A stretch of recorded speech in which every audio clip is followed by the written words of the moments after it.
In this video, we will discuss about factors affecting seed longevity during storage. कौन कौन से factors हैं जो कि सीड को स्टोरेज के टाइम पे सीड्स की पर अटैक करते हैं या उसको डैमेज करते हैं. In previous video, we already discussed about what is seed storage, what is principle of seed storage, methods and stages of seed storage. वो सब क्या चीज़ें होती हैं उसकी स्टडी हमने प्रीवियस वीडियो में किया है. सो इस वीडियो में हम कौन कौन से फैक्टर्स हैं जो कि सीड को स्टोरेज के टाइम पे उसको अफेक्ट करते हैं उसकी डिस्कशन करेंगे. So introduction.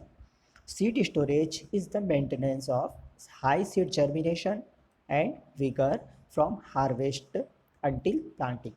जो हार्वेस्टिंग होता है और नेक्स्ट सीजन का प्लांटिंग होता है उसके बीच का जो ड्यूरेशन होता है उस ड्यूरेशन में सीड की जर्मिनेशन कैपेसिटी को हाई बनाए रखने के लिए और उसके सीड्स के विगर को अच्छा बनाए रखने के लिए सीड्स को मेंटेन या स्टोर किया जाता है. That seed quality can be considerably affected at any stage. Okay, जो सीड की क्वालिटी होती है वो प्लांट्स की या सीड स्टोरेज की किसी भी स्टेज में अफेक्ट हो सकती है. Seeds are considered to be physiologically and morphologically mature when they reach maximum dry weight. Seeds को हम कब मैच्योर बोलेंगे? जब सीड अपने मैक्सिमम ड्राई वेट तक पहुंच जाता है तब हम सीड्स को फिजियोलॉजिकली और मॉर्फोलॉजिकली मैच्योर कह सकते हैं. Okay, at this stage dry down and dehydration of seed. इस स्टेज में क्या होता है? जब सीड मैच्योर हो जाते हैं जो सीड का मॉइस्चर कंटेंट होता है वो क्या होता है? बहुत कम हो जाता है. Dry down continuous after physiological maturity until moisture content of seed and fruits decreases to a level which permits effective and efficient harvest and threshing. Okay, तो सीड्स में मॉइस्चर कंटेंट का ड्राई डाउन तब तक continue रहता है जब तक कि सीड अपने हार्वेस्ट मैच्योरिटी तक ना पहुंच जाए.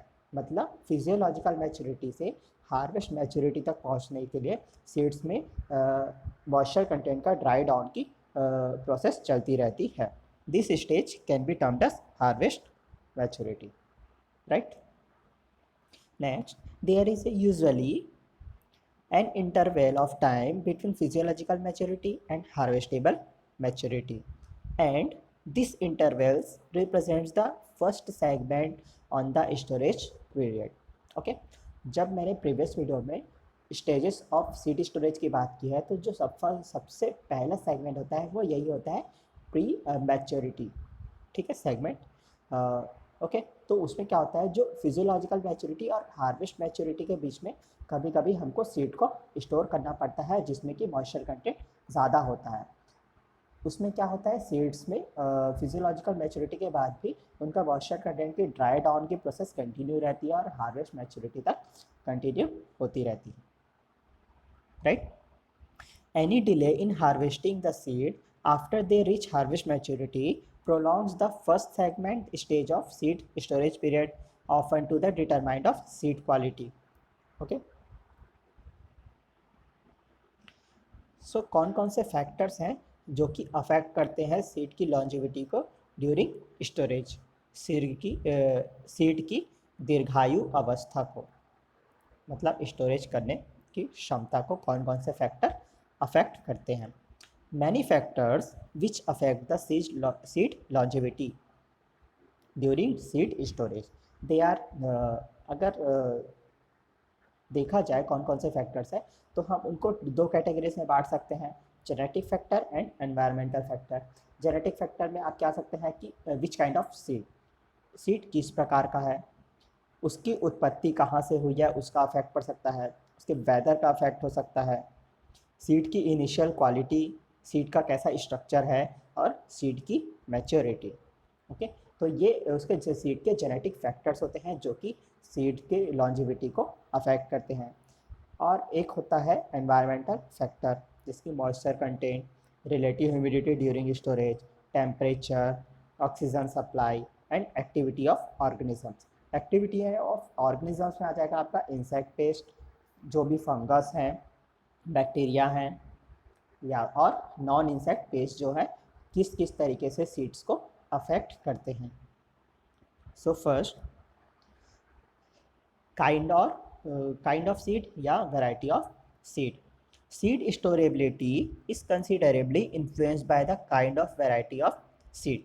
किस प्रकार का सीड्स है उसके उस पर भी सीड की स्टोरेबिलिटी डिपेंड करती है, उससे भी इन्फ्लुएंस्ड होती है। Some seeds are short lived like onion, soybean and groundnut. Okay.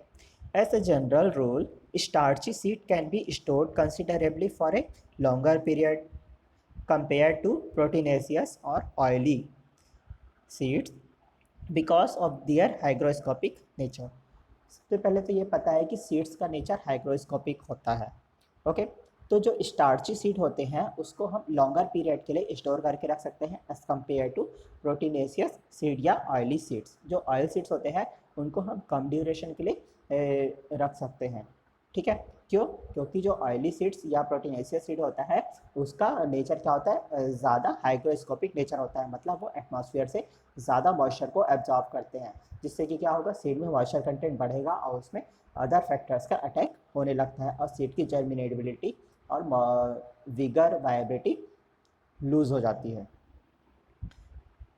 Some inbred line of, इसमें हम एग्जांपल देख सकते हैं कि some inbred line of maize have shown to germinate 90% after 12 year of storage while other were completely dead at the same storage period।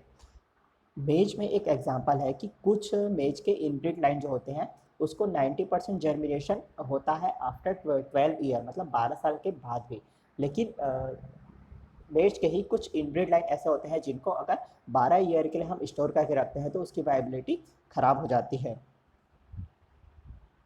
Okay, तो तभी हम क्या करते हैं, जो भी हमारा जर्मप्लाज्म होता है उसको एक अल्टरनेट टाइम पे हम उसको मल्टीप्लिकेशन करते रहते हैं, क्योंकि सीड को ज़्यादा देर तक स्टोर रखने से भी उसकी जर्मिनेशन कैपेसिटी, वायबिलिटी या विगर लॉस होना शुरू हो जाते हैं।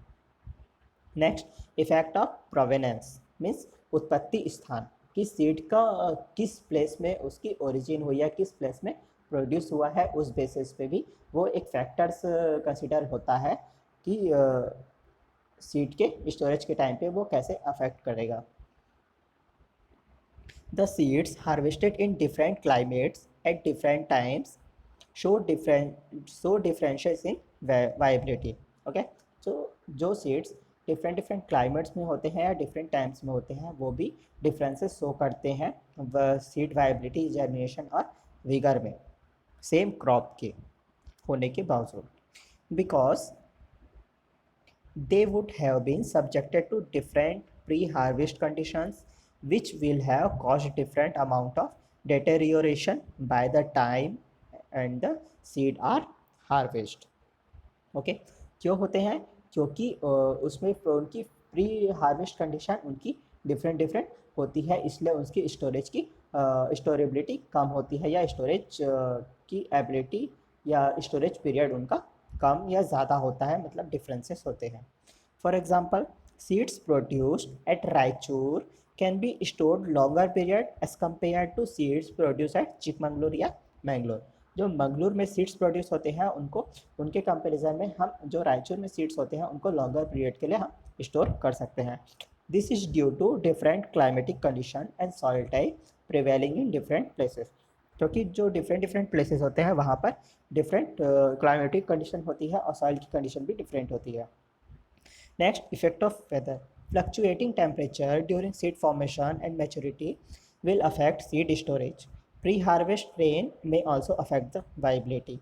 ओके, तो क्या होता है, सीड्स के मैच्योरिटी के पहले ही अगर वहाँ की वेदर अलग होती है तो क्या होता है, सीड की मैच्योरिटी के टाइम पे या सीड के फॉर्मेशन के टाइम पे उनमें टेम्परेचर का कुछ फ्लक्चुएशन होता है, इसके कारण भी सीड की वायबिलिटी लॉस होना शुरू हो जाती है अंडर फील्ड कंडीशन में भी।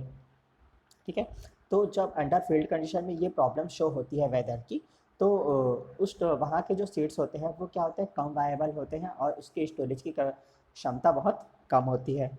Initial quality of seed.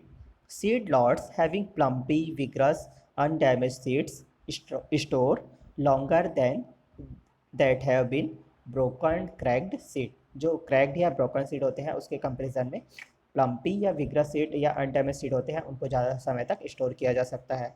Even seed lot having good germination at the beginning of storage period may deteriorate at a faster rate depending upon the severity of weathering damage, mechanical injury or otherwise in the field।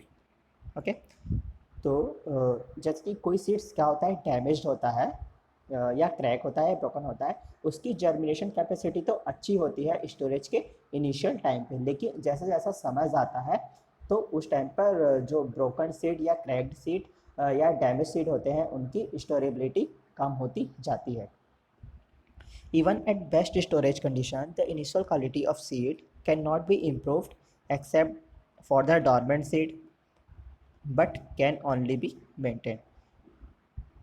Storage की condition में seeds की quality को हम improve नहीं कर सकते, लेकिन seed की क्वालिटी को हम मेंटेन कर सकते हैं। Immature small seeds within a seed lot do not store as well as mature and large seed within a seed lot. जो स्मॉल सीड्स होते हैं उसको ज़्यादा समय के लिए और इमैच्योर सीड्स को हम स्टोर नहीं कर सकते as compare to large seed और mature seed. Hard seededness also extend seed longevity. कुछ सीड्स के क्या होते हैं सीड कोट हार्ड होते हैं जो कि सीड लॉन्जिविटी को एक्सटेंड करते हैं। Several kinds of environmental stresses during seed development and prior to physiological maturity can reduce the longevity of seeds. Okay so examples क्या है, कुछ सीड्स में क्या होगे कि फील्ड कंडीशन में उनमें क्या होगी कुछ मिनरल्स की डेफिशिएंसी होती है, for example nitrogen, potassium, calcium या वाटर या टेम्परेचर एक्सट्रीम होते हैं, तो उस समय सीड्स क्या होंगे मैच्योरिटी के टाइम पे वो थोड़े एनवायरमेंटल स्ट्रेसेस से गुजरते हैं जिससे सीड की इनिशियल क्वालिटी ख़राब रहती है, उनको कम समय के लिए स्टोर किया जा सकता है। सीड स्ट्रक्चर,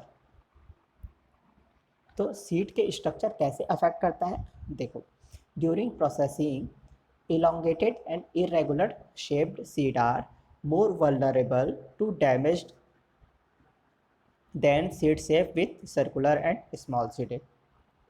कोई सीड अगर इरेगुलर शेप का है या इलांगेटेड शेप का है तो वो सीड के प्रोसेसिंग के टाइम पे डैमेज होने के चांसेस ज़्यादा होते हैं एज़ कम्पेयर टू सर्कुलर मतलब स्फेरिकल सीड्स और स्मॉल सीड्स। जब स्मॉल सीड्स का हम थ्रेशिंग या कोई प्रोसेसिंग की प्रोसेस करते हैं तो उसमें डैमेज होने के चांसेस कम होते हैं, क्योंकि मशीन्स के थ्रू अगर इरेगुलर शेप के सीड होते हैं तो उसमें क्या होते हैं कुछ सीड क्या होते हैं टूट जाते हैं, क्रैक्स हो जाते हैं, ब्रोक हो जाते हैं, ठीक है, तो उससे सीड की लॉन्जिविटी ख़राब होती है। उन सीड्स को ज़्यादा समय तक हम स्टोर करके नहीं रख सकते। स्टार्टिंग में तो उस सीड्स की जर्मिनेशन या विगर अच्छा होता है, लेकिन जैसे जैसे ड्यूरेशन जाता है उसकी स्टोरेज की क्षमता या उसकी वायबिलिटी या जर्मिनेशन कम होता जाता है। राइट, नेक्स्ट है सीड मैच्योरिटी। जो मैच्योर सीड्स होते हैं उनको हम ज़्यादा समय तक के लिए स्टोर कर सकते हैं एज़ कम्पेयर टू इमैच्योर या premature seed. Mature seeds are stored for much longer than premature seeds because premature seeds have a high amount of moisture that can affect seed longevity। Okay देखो, seeds जो होते हैं उनकी दो maturity होती है, एक तो होती है फिजियोलॉजिकल मैच्योरिटी और एक होती है हार्वेस्ट मैच्योरिटी। ये दोनों मैच्योरिटी क्या होती है मैंने बताई है। तो फिजियोलॉजिकल मैच्योरिटी में क्या होता है सीड्स में कि उस सीड में मॉइस्चर कंटेंट ज़्यादा होता है, उसकी ड्राई डाउन की प्रोसेस कंटिन्यू रहती है, मतलब उसमें डिहाइड्रेशन होता है, मीन्स सीड्स जो है उसमें मॉइस्चर कंटेंट में कमी आती आती है। अगर बात की जाए फिजियोलॉजिकल मैच्योरिटी में, जो सीड में मॉइस्चर कंटेंट होता है मोर देन 14-15% अप्रॉक्स 14 to 23% तक होता है। फिर क्या होता है हार्वेस्ट मैच्योरिटी तक आते आते सीड्स को एक specific percentage soil moisture seed moisture content तक आ जाता है, जिससे कि सीड की स्टोरेज की कैपेसिटी बढ़ जाती है। इस प्रकार से जो सीड मैच्योरिटी है वो किसी भी सीड की स्टोरेज के समय पे उसकी लॉन्जेविटी को अफेक्ट करता है। Thank you.